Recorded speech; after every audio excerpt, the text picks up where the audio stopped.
नमस्कार बच्चों, कैसे हो आप सब। आज हम कक्षा 2 की हिंदी की पुस्तक रिमझिम का पाठ 3 म्याऊं म्याऊं पढ़ेंगे।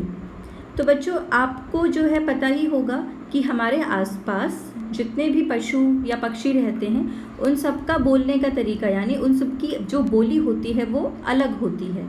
ठीक है, जैसे कि बिल्ली क्या करती है, म्याऊं म्याऊं करती है। कुत्ता क्या करता है, भौं भौं करता है यानी भौंकता है। ऐसे ही जो मेंढक होता है वो टर टर करता है, चिड़िया ची ची करती है ना। तो इसी प्रकार से हर एक पशु की जो बोली होती है वो अलग होती है।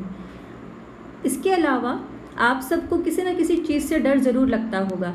जैसे किसी को कुत्ते से डर लगता है, किसी को बिल्ली से डर लगता है ना। किसी को चूहे से डर लगता है, किसी को छिपकली से डर लगता है, तो किसी को कॉकरोच से डर लगता है। तो आप अपना डर भगाने के लिए क्या करेंगे? तो इस कविता के अंदर आज हम यही पढ़ेंगे। तो क्या नाम है इस कविता का? म्याऊं म्याऊं। सोई सोई एक रात में सोई सोई, रोई एका एक बिलख कर रोई। यानी जो इस पाठ में लड़की है, आपको यहाँ दिखाई दे रहा होगा चित्र के अंदर एक लड़की जो है वो सो रही है ना। तो वो जो है रात को आराम से अपने बेड के ऊपर सो रही है। ठीक है, तो क्या कहती है वो? सोई सोई एक रात में सोई सोई, यानी एक रात को मैं सोई हुई थी। सोई का मतलब होता है सोना। ठीक है, तो एक रात को जब मैं सो रही थी, रोई एका एक बिलख कर रोई। तो एकदम से यानी अचानक से, एका एक का मतलब होता है अचानक से। ठीक है, एकदम से मैं बिलख बिलख कर रोने लगी, यानी मैं ज़ोर ज़ोर से रोने लगी। बिलख कर रोना यानी ज़ोर ज़ोर से रोना। जैसे कई बार कोई रो रहा होता है, हम कहते हैं ना ये तो बिलख बिलख कर रो रहा है। तो बिलख बिलख कर रोने का मतलब होता है ज़ोर ज़ोर से रोना। ठीक है, तो लड़की क्या कहती है कि जब एक रात को मैं सो रही थी तो एकदम से मैं उठकर ज़ोर ज़ोर से रोने लगी। अब वो क्यों रोती है, चलिए आगे पढ़ते हैं। रोती क्यों ना मुझे नाक की एक नोक पर काट गई थी चुहिया काट गई चूंटी भर। तो वो कहती है रोती क्यों ना मुझे नाक की एक नोक पर। वो कहती है कि मैं रोती क्यों नहीं, क्योंकि मुझे जो है मेरी नाक की नोक पर। ठीक है बच्चों, नोक क्या होती है? जब आप अपने नाक को हाथ लगाओगे तो उसका जो सबसे पॉइंटेड जो एरिया होता है, यानी जो उसका सबसे जो है टिप वाला एरिया होता है, जो उसकी नाक की जो टिप होती है, ठीक है, तो उस टिप पर यानी नाक की नोक पर जो है उसको एक चूहिया काट गई थी चूहिया काट गई चूंटी भर। तो उसको जो है एक चूहिया, ठीक है, चूंटी काट गई थी। चूंटी काटना क्या होता है? जैसे कि आप अपने अंगूठे और अपने उंगली से किसी को पकड़ लेते हो ना, उसको बोलते हैं चूंटी काटना। ठीक है, तो जब आप किसी से शैतानी करते हो, है ना, तो उसको भी आप जो है चूंटी काट लेते हो। ठीक है, या छोटे बच्चों में ये आदत होती है कि वो जो है ऐसे ही किसी को परेशान करने के लिए जो है उसकी चूंटी काट लेते हैं। ठीक है, यानी अपने अंगूठे और उंगली से जो है दबा देते हैं। तो किसी भी चीज़ को अपने अंगूठे या फिर अपनी उंगली से पकड़ना, उसको हम कहते हैं चूंटी काटना। तो ये लड़की कहती है कि भाई मैं क्यों न रोती, रोने वाली तो बात ही थी, क्योंकि उसकी जो नाक की नोक है यानी जो उसकी नाक की टिप है, उसकी नाक की टिप पर उसको एक चूहिया ने, ठीक है, काट लिया था। ओके, फिर आगे क्या हुआ? सचमुच बहुत डरी चूहिया से सच बहुत डरी मैं, खड़ी देखकर चूहिया को मैं लगी कांपने घड़ी घड़ी में। तो फिर वो कहती है कि सचमुच यानी सच में, रियलिटी में बहुत डरी चूहिया से, मैं जो है चूहिया से बहुत डर गई थी। चूहिया से सच बहुत डरी मैं, खड़ी देखकर चूहिया को मैं लगी कांपने घड़ी घड़ी में। और जैसे ही मैंने चूहिया को देखा, मैं एकदम से जो है उसको देखकर डर गई। ठीक है, और डर के मारे मैं जो है घड़ी घड़ी कांपने लगी। कांपने का मतलब होता है थरथराना, और घड़ी घड़ी मतलब पल पल में, यानी रुक कर जो है मैं समय समय पर कांप रही थी, यानी उस समय मैं कांप रही थी। जैसे ही मैंने चूहिया को देखा एकदम से जो है मैं कांपना शुरू हो गई, क्योंकि मुझे उससे जो है बहुत डर लग रहा था। ठीक है, तो जब आप किसी चीज़ से डरते हो तो आप भी कांपने लगते हो ना, थरथराने लगते हो। तो ऐसे ही ये लड़की भी चूहिया को देखकर जो है बहुत डर गई थी। सूझा तभी बहाना मुझको, मुझको सूझा एक बहाना, ज़रा डराना चूहिया को भी ज़रा डराना। अब जो लड़की है उसको जो है एक बात सूझती है, यानी उसको जो है एक आइडिया आता है। सूझना यानी तरकीब आना, आइडिया आना। तो इस लड़की को भी एक आइडिया आता है। तभी बहाना मुझको सूझा एक बहाना, तो तभी जो है उसको एक आइडिया आ जाता है। ठीक है, यानी उसको जो है एक बहाना यानी किसी को बुद्धू बनाने का तरीका। तो उसको जो है एक जो है तरकीब आ गई थी, एक बहाना आ गया था। ज़रा डराना चूहिया को भी ज़रा डराना। तो वो सोचती है कि अब इस चूहिया ने मुझे डराया है ना, तो मैं भी इस चूहिया की खबर लूँगी और मैं भी जो है इसको डराऊँगी। तो वो कैसे डराती है चूहिया को, तो देखते हैं आगे। कैसे भला डराऊँ उसको, कैसे उसको भला डराऊँ, धीरे से मैं बोली म्याऊँ म्याऊँ म्याऊँ म्याऊँ म्याऊँ। तो जो लड़की है वो कहती है कि मैं इसको कैसे डराऊँ, यानी वो सोच रही है कि मैं इसको कैसे डराऊँ, चूहिया को मैं कैसे डराऊँ। तभी जो है उसके दिमाग में क्या आइडिया आया, और जैसे ही उसको एक आइडिया आया वो बोली म्याऊँ। तो अब आप भी समझ गए होंगे ना कैसे उसने डराया। तो जो लड़की है उसने म्याऊँ म्याऊँ की आवाज़ निकाली, यानी उसने बिल्ली की आवाज़ निकाली। ठीक है, तो अब सोचो आप भी कि उस लड़की ने बिल्ली की आवाज़ क्यों निकाली होगी। सोचो सोचो। तो जो चूहिया है वो किससे डरती है, बिल्ली से। तो इसीलिए इस लड़की ने जो है अपना दिमाग लगाया और उसने बिल्ली की आवाज़ निकाली। तो जो चूहिया है उसको लगा होगा अरे बाप रे बिल्ली आ गई, और वो फट से भाग गई होगी। अब चूहिया बिल्ली से क्यों डरती है, क्योंकि जो बिल्ली है वो चूहिया को खा जाती है। भाई चूहिया जो है बिल्ली का भोजन होता है ना, तो बिल्ली तो जो है इस फिराक में लगी रहती है कि कहीं ना कहीं से उसको चूहा मिल जाए और वो उसको खा ले। ठीक है, तो इसीलिए जो चूहिया होती है वो किससे डरती है, बिल्ली से। और लड़की ने इसी बात का फ़ायदा उठाया और बिल्ली की आवाज़ निकाल कर चूहिया को डरा दिया, और चूहिया फिर वहाँ से भाग जाती है। तो ये थी हमारी कविता। ठीक है, तो इस कविता से हमें क्या सीखने को मिला कि हमें किसी से डरना नहीं चाहिए, बल्कि अगर हमें किसी चीज़ से डर लगता है तो वहाँ पर जो है हमें अपने डर को भगाने की कोशिश करनी चाहिए। ठीक है, और हम किसी भी ऐसी सिचुएशन में पड़ जाते हैं तो हमें अपना जो दिमाग है वो इस्तेमाल करना चाहिए। यहाँ पर लड़की ने भी अपना दिमाग इस्तेमाल किया ना, उसने अपना दिमाग इस्तेमाल किया, उसने सोचा, तभी तो उसको ये आइडिया आया कि मैं जो है चूहिया को डरा सकती हूँ बिल्ली की आवाज़ निकाल कर, है ना।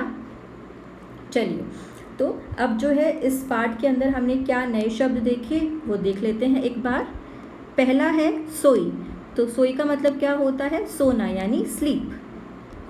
एकाएक का मतलब होता है अचानक से, एकदम से। बिलख कर होता है ज़ोर से रोना।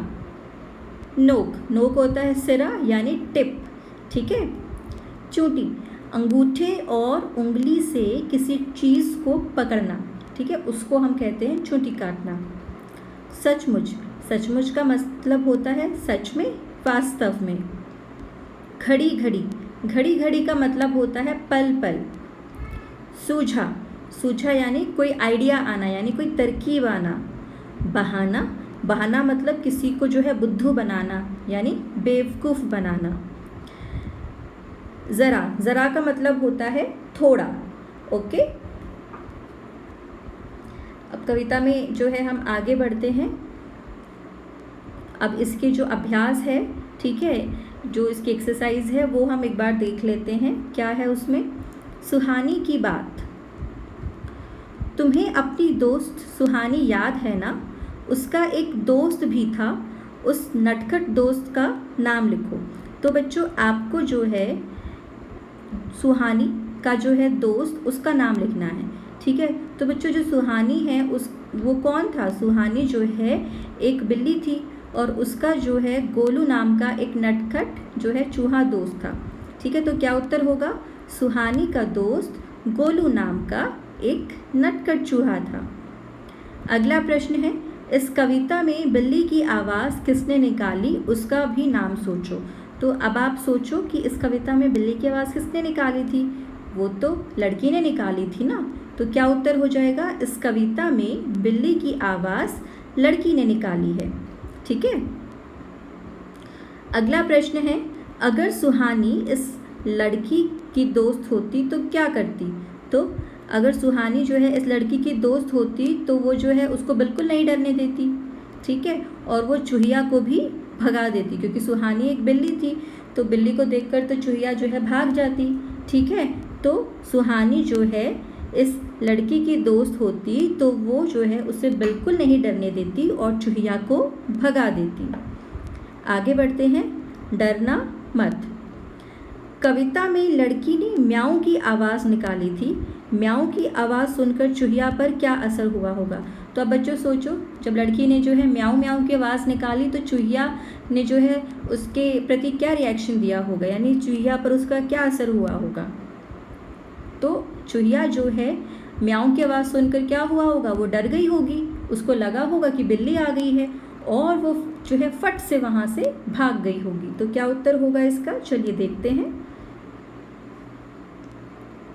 म्याऊं की आवाज़ सुनकर चूहिया ने सोचा होगा कि बिल्ली आ गई है और वो जो है वहाँ से डर कर भाग गई होगी, ठीक है। अगला प्रश्न है, तुम्हें सबसे ज़्यादा डर किससे लगता है, तब तुम क्या करते हो? तो बच्चों तुम्हें जो है सबसे ज़्यादा डर किससे लगता है? तो भाई सबको जो है अलग अलग चीज़ों से डर लगता होगा, किसी को कुत्ते से, किसी को बिल्ली से, किसी को गाय से, किसी को छिपकली से। तो यहाँ पर मैं अपना बताती हूँ कि मुझे तो सबसे ज़्यादा डर बिल्ली से लगता है, और जब बिल्ली आ जाती है तो मैं क्या करती हूँ? मैं तो वहाँ से भाग जाती हूँ, ठीक है। अगला प्रश्न, अब बताओ तुम्हें अगर उसे डराना हो तो कैसे डराओगे, क्या करोगे? तो अगर मेरे सामने बिल्ली आ जाए तो भाई मैं क्या करूँगी? तो मैं तो अपना दिमाग लगाऊंगी और तरकीब सोचूंगी कि जो बिल्ली है वो तो कुत्ते से डरती है, और मैं फिर कुत्ते की आवाज़ निकालूंगी और फिर क्या होगा? बिल्ली जो है झट से वहाँ से भाग जाएगी। तो इसका क्या उत्तर लिखेंगे? अगर मुझे बिल्ली को डराना हो तो मैं कुत्ते की आवाज़ भौं भौं निकाल कर उसे डराती। आगे बढ़ते हैं, बन गया वाक्य। तो नीचे लिखे शब्दों को जो है आपको वाक्य में इस्तेमाल करना है, ठीक है। आपको यहाँ पर ये शब्द दिए गए हैं, सूझा, धीरे से, सचमुच और बहाना, ठीक है। तो आपको ये शब्द इस्तेमाल करके जो है इनसे कुछ वाक्य बनाने हैं, ठीक है। तो आप जो है कोई भी वाक्य बना सकते हो जो भी आपके दिमाग में आ रहा है। यहाँ पर मैं आपको कुछ एग्जाम्पल दे देती हूँ, ठीक है। जैसे सूझा, तो यहाँ पर मैं क्या लिख सकती हूँ कि मैंने जो है मम्मी की डांट से बचने के लिए जो है एक उपाय सोचा, मुझे एक उपाय सूझा, ठीक है। या फिर जो है मुझे जो है काम ना करने के लिए जो है एक उपाय सूझा, ठीक है। ऐसे ही मैंने क्या लिखा है यहाँ पे, मुझे पापा की डांट से बचने के लिए एक बहाना सूझा, ठीक है। ऐसे ही धीरे से, ठीक है। इससे भी आप कोई भी वाक्य बना सकते हो, जैसे कि मैं धीरे से कमरे से बाहर चली गई, ठीक है। मैं जो है धीरे से खाना खाती हूँ, या कुछ भी वाक्य आप बना सकते हो। तो मैंने यहाँ क्या वाक्य बनाया है, मैं धीरे से कमरे के अंदर चली गई। अगला वाक्य है सचमुच। तो सचमुच से मैंने जो वाक्य बनाया है वो क्या है, सचमुच में मुझे चूहिया से बहुत डर लगता है। अगला है बहाना, मैंने काम ना करने के लिए पेट दर्द का बहाना बनाया, ठीक है। तो ये जो वाक्य है ये तो मैंने बनाए हैं, ठीक है। तो आप जो है ऐसे ही वर्ड्स का इस्तेमाल करके अपनी तरफ से जो है कोई भी वाक्य बनाओगे, ठीक है। ज़रूरी नहीं है कि आप जो मैंने जो वाक्य लिखे हैं उसी को कॉपी करें, आपको खुद के जो है वाक्य बनाने हैं। ये तो सिर्फ क्या थे, एग्जाम्पल्स थे। अगला, चूहिया ने नाक की नोक पर चूंटी भरी। किन किन चीज़ों की नोक होती है लिखो और उसका चित्र भी बनाओ। ठीक है, तो आपको जो है ऐसी चीज़ों के नाम यहाँ पर लिखने हैं जिनकी नोक होती है।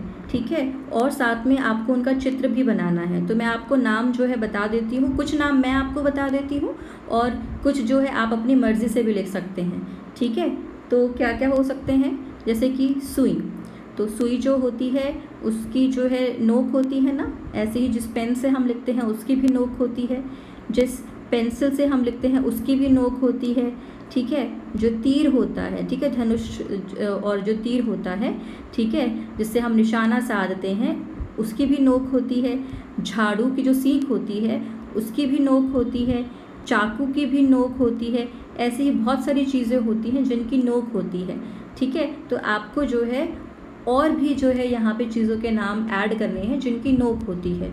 ठीक है, अगला चोटी। चोटी अंगूठे और उंगलियों से भरी जाती है। अंगूठे और उंगलियों से और कौन कौन से काम किए जा सकते हैं। तो बच्चों, जब हम किसी को चोटी भरते हैं तो हम अपने अंगूठे का और अपनी उंगली का इस्तेमाल करते हैं ना, या किसी और चीज़ का इस्तेमाल करते हैं? नहीं ना, हम सिर्फ अपने अंगूठे और अपनी उंगली का इस्तेमाल करते हैं। ना हम खाली अंगूठे से चूंटी भर सकते हैं, ना हम अकेले उंगली से चूंटी भर सकते हैं। हमें किसी को चूंटी भरने के लिए जो है उसको जो है अपने अंगूठे और अपनी उंगली से पकड़ के दबाना होता है। ठीक है, तो यहाँ पर आपको और भी ऐसे काम जो है लिखने हैं जो कि हम अंगूठे और उंगली की मदद से करते हैं। ठीक है, इन्होंने आपको एक एग्जाम्पल भी दिया है, चुटकी बजाना। तो जब हम कभी चुटकी बजाते हैं, ठीक है, आप चुटकी बजा के देखोगे आप सब, तो कैसे बजती है चुटकी? अंगूठे और उंगली की मदद से, है ना।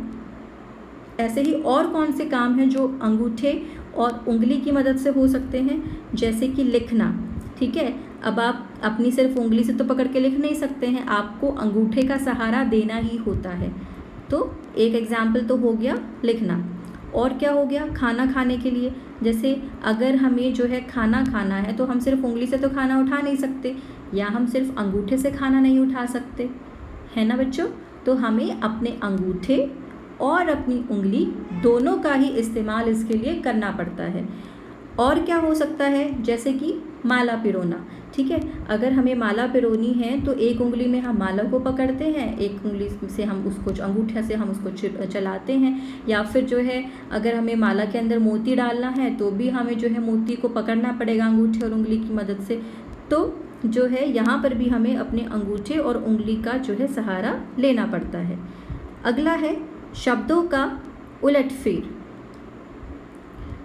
सूझा मुझको एक बहाना, मुझको सूझा एक बहाना। तो बच्चों, अगर आपने कविता ध्यान से पढ़ी हो तो उसमें आपका अगर ध्यान गया हो तो कविता में हर एक दो लाइन उल्टी पुल्टी थी, यानी एक लाइन फिर उसके नीचे जो अगली लाइन थी वो उसी शब्दों से मिलकर जो है उनको आगे पीछे कर कर लिखी गई थी। जैसे फॉर एग्जाम्पल सूझा मुझको एक बहाना। अब इन्हीं चारों शब्दों को आगे पीछे करके आप जो है इस लाइन को दोबारा कैसे लिख सकते हो? मुझको सूझा एक बहाना, है ना। तो ऐसे ही कविता में कही गई इस बात को बातचीत में इस तरह कहेंगे कि मुझको एक बहाना सूझा, यानी इस लाइन का, इस लाइन का और इस लाइन का, इन तीनों जो लाइनें हैं, इन तीनों जो वाक्यों का अर्थ है वो एक ही निकलता है कि मुझको एक बहाना सूझा। तो यहाँ से हमें पता लगता है कि अगर हम अपने शब्द थोड़े आगे पीछे कर दें फिर भी उनका जो कुछ मीनिंग है वो निकलता है। ठीक है, तो ऐसे ही आपको नीचे लिखी गई बातों को दो तरीके से जो है लिखना है। ठीक है, पहला आपको दिया गया है खड़ी गाय थी चौराहे पर, तो आपको इसको दो तरीके से और लिखना है। ठीक है, तो आपको शब्दों को सिर्फ आगे पीछे कर कर उसको एक मीनिंगफुल सेंटेंस बनाना है और अर्थ उसका यही निकलना चाहिए। तो एक तो हमारा क्या हो जाएगा कि चौराहे पर गाय खड़ी थी। ठीक है, और दूसरा क्या हो जाएगा कि गाय चौराहे पर खड़ी थी। तो दोनों ही जो है बातों का सेम मतलब है कि गाय चौराहे पर खड़ी थी, है ना। ऐसे ही घुस गया शेर जंगल में, तो इस बात को आप और किस तरीके से जो है लिख सकते हो? आपको सिर्फ शब्दों को आगे पीछे करना है और एक मीनिंगफुल तरीके से उसको लिखना है। ठीक है, तो क्या इसका उत्तर हो जाएगा? शेर जंगल में घुस गया। पहला तो ये हो जाएगा कि जो शेर है वो जंगल में घुस गया। ठीक है, और दूसरा जंगल में शेर घुस गया, तो दूसरा ये तरीका हो गया। यानी इन दोनों तरीका का मतलब भी यही है कि जो शेर है वो जंगल में घुस गया, यानी अर्थ उसका नहीं बदलता। ठीक है, तो यहाँ पर जो हमारी कविता है और उसकी जो एक्सरसाइजेस हैं वो ख़त्म होती हैं। ठीक है, तो आई होप आप सब बच्चों को ये पार्ट जो है समझ आ गया होगा।